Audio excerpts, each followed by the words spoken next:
Now, as technology advances on the continent, it's clear that there's an intersection between money and technology. This includes mobile money, remittances, and earned wage access. The innovations bank on the unbanked to improve financial inclusion and economic empowerment on the continent. Today, we focus on the earned wage access aspect with Sisonke Mgwebi, consultant at Frost Sullivan. Sisonke, always a pleasure and a good afternoon to you. Hello, thank you very much for having me. Let's talk about the relationship between Africans, their money and technology. That one has seen the kind of scale that many other regions around the world just haven't been able to enjoy. So something that we've noticed here in Africa, especially Sub-Saharan Africa, is 66% actually of the population is unbanked. So mobile phones, there's a high mobile phone penetration rate. So that's why mobile money works. That's why earned wage access can help people access accrued but unpaid wages.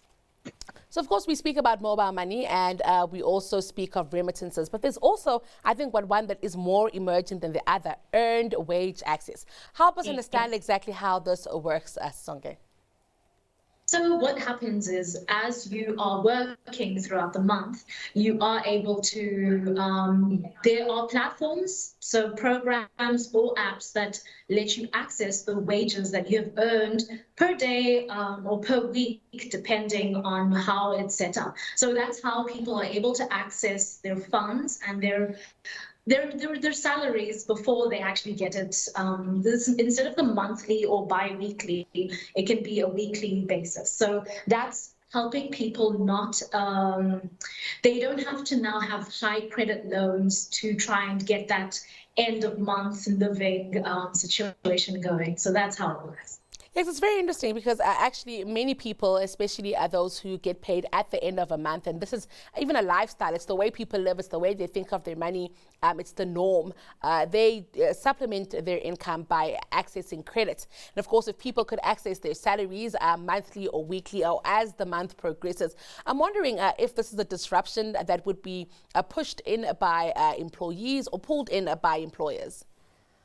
I think that business to business aspect, it's a bit complex when it comes to earned wage access. There has to be, it has to be consumer driven. We have to demand it and also pushed on the company's aspect side of it. So then working with employers, financial institutions, and by the providers of those platforms, whatever programs that they have or apps or platforms, that's more of how it will be able to be properly implemented. What I also imagine, Sisonke, this might also disrupt the way employers manage cash flows. For instance, it might create a bit of a working capital disruption there. I'm wondering if this might not lead to some form of resistance from employers.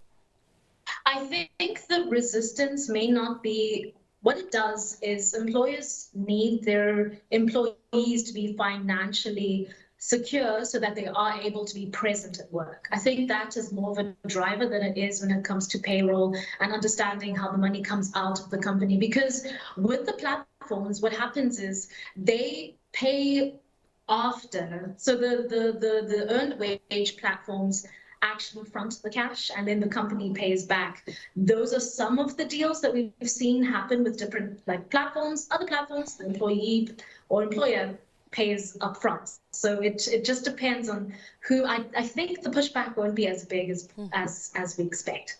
And then I must also ask you, just talking about pushback, those who sell credit, because one thing I'm realizing, Sisonke, is that credit is by far the most profitable thing to sell. We see banks doing it, we see telcos doing it. Anybody who can sell credit certainly does so. And so I'm wondering also if bridging people's cash flow issues might not, get a pushback from those who do offer credit. I think if the combination works with the employers and the financial institutions, they may be able to find a way to mitigate against the losses that they may expect from this new financial system. And then, of course, there's also the issue of complementary tools that might, go with this. Now that consumers would have cash in hand, it might mean, for instance, your vehicle installment still goes off at the end of the month, and it still needs to be a complete amount. There's no, staggering paying of that one. It would also, as Sisonke, mean consumers need to learn to have a better relationship with their money, with putting money away, with not having instant gratification. I'm wondering, though, that kind of consciousness, is it something that is of the employer's responsibility or a consumer's ability to be able to manage their finances better? I think what it is everyone, all stakeholders have to be responsible. Your employer should want to be able to give you financial literacy platforms and programs, budgeting tools, and savings options that help you as an employee best perform. And you should also be looking out for that. Us as employees, we can't expect our company to give us everything. And the financial institutions, it's best for them if they have someone who's able to keep a sustainable job and have their employer basically keep them giving them money so that the financial institution gets money. So I think everyone should want to have those three tools: financial literacy programs, budgeting tools, and also savings options.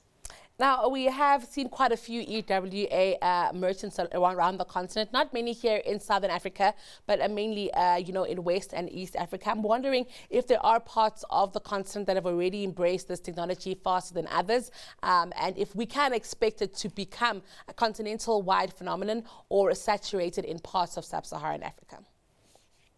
It is related in how each region works with adopting technology. West and East Africa tend to adopt things faster. Southern Africa tends to have more financing behind this type of development, but maybe the adoption is not as fast. And so that's how it's always played in any sort of technology aspect in our continent. So it will be adopted continent-wise, but it will be staggered growth and regionally dependent. Yeah. Well, Sisonke, it's always a pleasure hearing from you. Very fascinating developments on the continent. Thank you for your time. That was Sisonke Mgwebi. She is consultant at Frost Sullivan.